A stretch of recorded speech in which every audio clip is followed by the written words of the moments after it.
Hola, ¿qué tal? El tema que vamos a tratar hoy es síndrome de mala absorción intestinal. Yo soy la doctora Claudia Rodríguez del Hospital Lucio Meléndez de Adrogué. El intestino es un órgano con funciones múltiples, inmunológicas, excretoras, neurológicas, endocrinas. Y entre todas estas, la esencial es la absorción de macro y micronutrientes. Pensemos que el intestino tiene 400 metros cuadrados de superficie para realizar todas sus funciones, y que en la luz intestinal se acumulan mezcla de sustancias exógenas, como son los alimentos, sustancias de secreción interna, según la etapa de la digestión, según en la que se encuentre, y agentes vivos como son las bacterias, la microbiota intestinal. Como definición de mala absorción, podemos decir que es la asimilación inadecuada de sustancias alimenticias debido a defectos de la digestión, la absorción o el transporte. Puede afectar macronutrientes, puede afectar micronutrientes, lo que aumenta la excreción de materia fecal y deficiencia nutricional y, por supuesto, síntomas digestivos. La mala absorción puede ser global, no absorbiendo todos los nutrientes o parcialmente, a veces específicamente por alguno. La digestión y la absorción se producen en tres fases. La fase luminal, intraluminal, que es de grasas, proteínas y hidratos de carbono.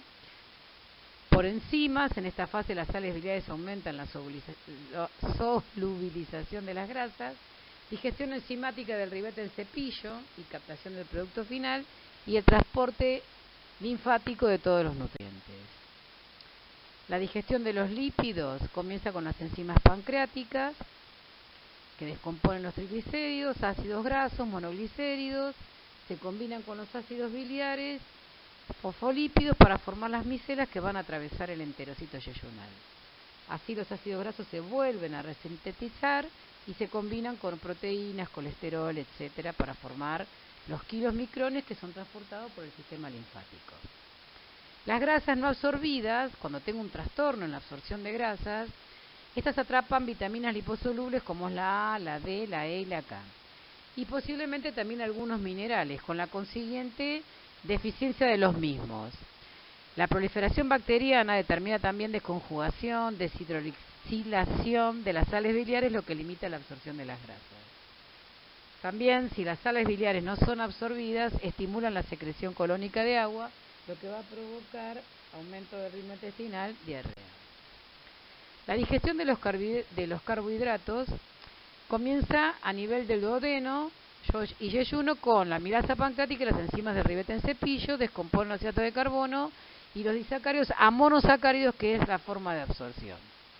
Las bacterias del colon fermentan los hidratos de carbono cuando estos no son absorbidos, con producción de gases, lo que va a provocar síntomas digestivos como distensión, flatulencia, dolor, etc.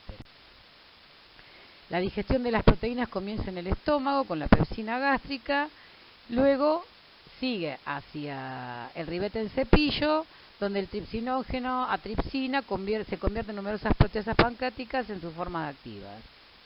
Las enzimas pancreáticas activas hidrolizan las proteínas a oligopéptidos, que son absorbidos directamente hidrolizados a aminoácidos. Acá tenemos un cuadro de acuerdo a la porción del tubo digestivo, cuáles son los nutrientes, los macro y los micronutrientes que se absorben a cada nivel y cuál sería la disminución de los mismos si tuviéramos alguna alteración de la absorción. Como etiología del síndrome malabsortivo tenemos la fase intraluminal o digestiva, la fase mucosa absortiva y la fase de transporte. En la fase intraluminal o digestiva tenemos la insuficiencia pancreática con deficiencia de la secreción de enzimas. ¿Cuándo puede ocurrir eso? En las pancreatitis crónicas, cáncer de páncreas, fibrosis quística, cuando hay una activación enzimática en el síndrome de Zollinger-Ellison, alteración biliar por deficiencia enzimática, alteraciones de la disponibilidad de algunos nutrientes por sobrecrecimiento bacteriano, o posterior a procedimientos quirúrgicos como es la cirugía bariátrica o la resección gástrica, por la razón que sea. La fase mucosa absortiva son por alteración en la pared intestinal. Acá la primera enfermedad y la más común es la enfermedad celíaca, pero después tenemos esploro tropical, Crohn, Whipple, todas las enteropatías infectológicas, enteropatías tumorales, radiación, etcétera. Por pérdida de la superficie de la mucosa en la resección intestinal, lo que se llama síndrome de intestino corto. Y hay defectos selectivos en la absorción a nivel de la mucosa, que puede ser de vitamina B12, fólico, por anticuerpos, etcétera. En la fase de transporte, por alteración vascular, la insuficiencia cardíaca, la isquemia intestinal crónica, en los pacientes donde se produce edema de la pared intestinal, va a haber también alteración en la absorción. Alteraciones linfáticas como neoplasias, radiación, también son causas de alteración en el transporte intestinal.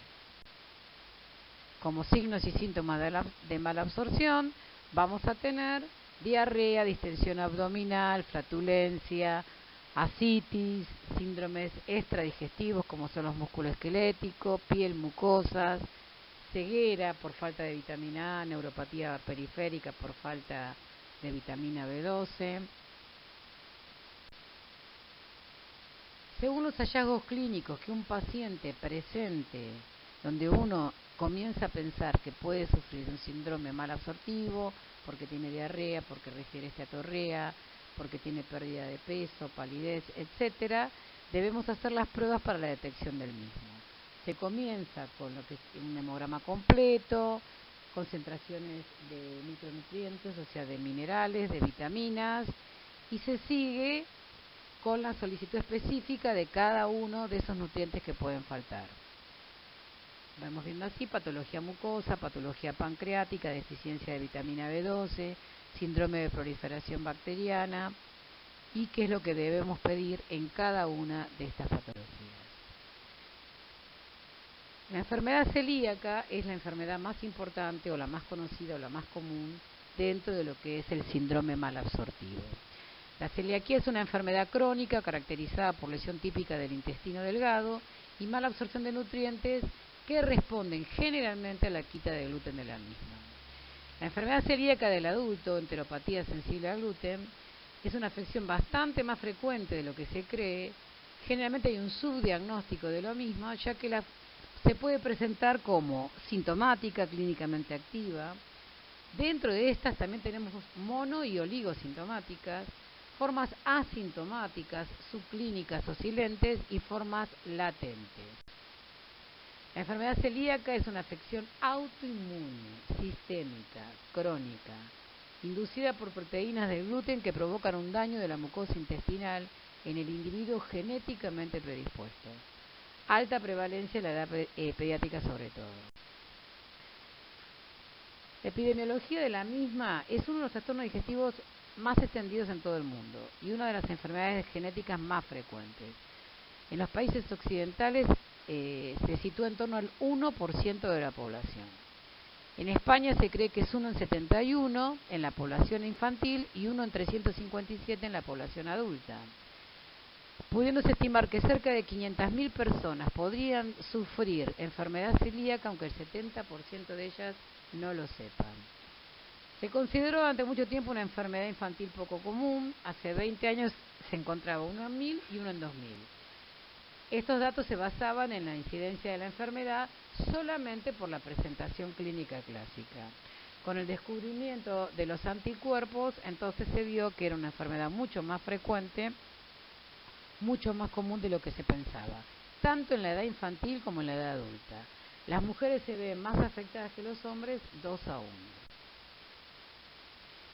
En el lapso de tiempo entre la aparición de los primeros síntomas y el diagnóstico de la enfermedad celíaca puede ser de hasta 7 años. Se calcula que solamente 1 de cada 7 va a estar bien diagnosticado. Por eso se habla del iceberg de la enfermedad celíaca, donde la punta del iceberg vamos a tener solo los diagnosticados y el gran iceberg que está por debajo de la línea van a ser los no diagnosticados, por presentación atípica, por ser silente, por ser refractaria o porque es un potencial paciente para sufrir enfermedad celíaca.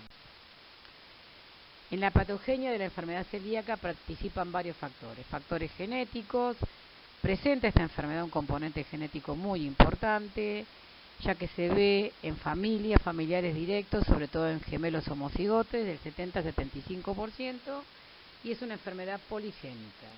En los factores ambientales tenemos la dieta, que es el gluten, que está presente en el trigo, y también tenemos otras proteínas como la glutamina, prolina, que están presentes en la cebada y el centeno, que pueden provocar la formación de anticuerpos y la reacción inflamatoria con lesión en el enterocito de esta enfermedad. La lactancia prolongada y la introducción tardía del gluten durante los primeros años se asocia generalmente a una menor prevalencia de la enfermedad celíaca.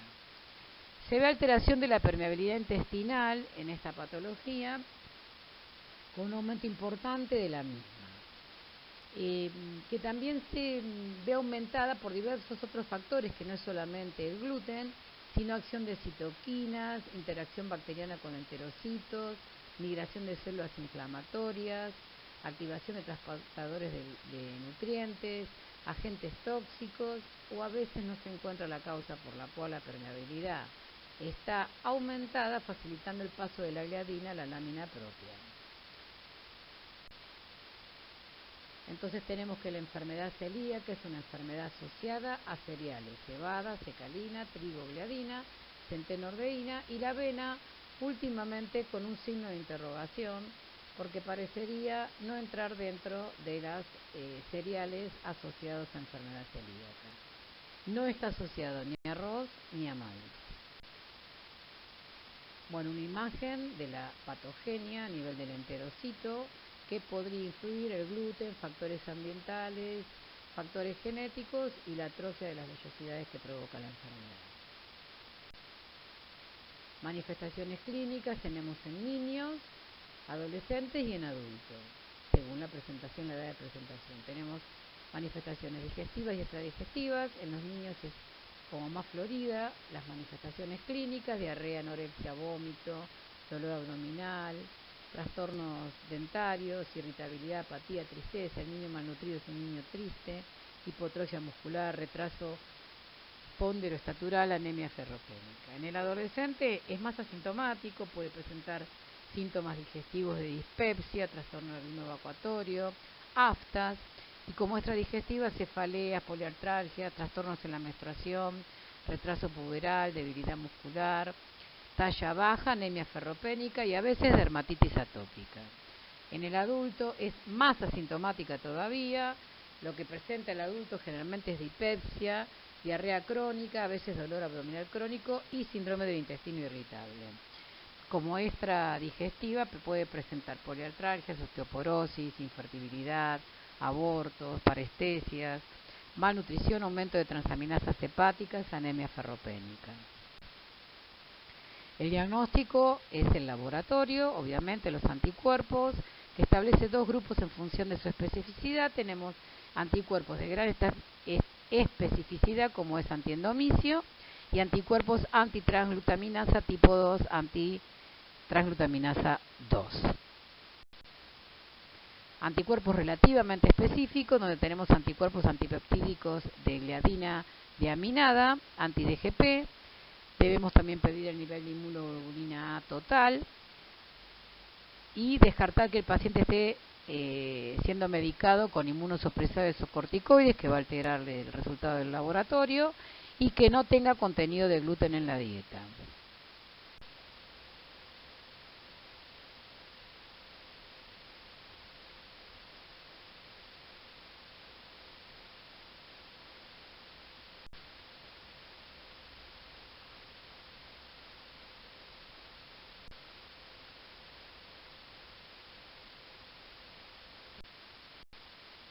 Algoritmo diagnóstico: pacientes asintomáticos o pertenecientes a grupo de riesgo, donde debemos siempre investigar la presencia de enfermedad celíaca, diabetes mellitus tipo 1, siempre, síndrome de Down, en la enfermedad tiroidea autoinmune, síndrome de Turner, síndrome de Williams, déficit selectivo de inmunoglobulina tipo A, hepatitis autoinmune y en pacientes de primer grado con enfermedad celíaca. Tratamiento de la misma: dieta libre en gluten, trigo, cebada, centeno, avena, signo de interrogación. El seguimiento es clínico, laboratorio, por anticuerpos y biopsia, ya que no nos olvidemos que la enfermedad celíaca con la atrofia de las vellosidades y demás puede transformarse en una enfermedad neoplásica.